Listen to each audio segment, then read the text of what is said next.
In this video, I'll be showing you guys how to import accessories and clothing from Roblox Marketplace in the studio. It's really simple, really easy, really fast. So without further ado, let's get started. So I already loaded up a character. Now, say if you don't want his accessories, all you have to do is just click on the accessories and hit delete, delete, and delete. Now you want to keep the shirt and pants so we can change that later. But let's go into Roblox Marketplace and find something that we like. All right, in Marketplace, you can grab any item. So for starters, just grab a hairpiece real quick. Let's go with this. And all you need to do is just grab the ID like this and copy it. And then go back into Studio. All right, now in Studio, what you have to do is run a command. I have not put the command in yet, so I'm just going to copy and paste it in. All right, as you can see, I just copied it in. And all I need to do now is just delete this text right here and insert RID. All right, to insert RID, sorry for the pause.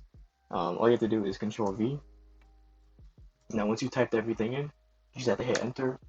Now, nothing happens, but as you can see, a model is now added into our workspace. And now you just need to open the model tab and then click and drag. And as you see, there's our hairpiece. And you can do that with any accessory. Works with anything from head to shoulder to waist accessories. So there you go. Now to add in a shirt and pants that you like, all you have to do is do the same thing. Go into Roblox Marketplace.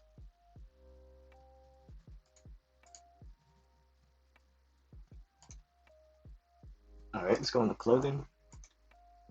And say we like this vintage Carhartt.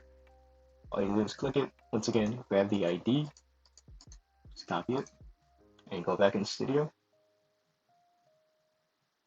All right, in Studio, you just want to go to your shirt.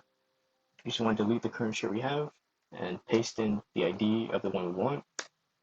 And there we go. All right, and for the pants, it's pretty much the same thing. So let me do that real fast.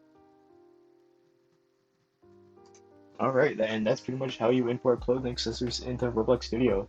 Now, if you want to use this for GFX, remember all you have to do is just export it. And if you don't know how to do that, I'll leave a link to some of my tutorials I did in the past. I have two right now that I go over it, so I'll just link those in the description. Otherwise, that's it. Have a nice day.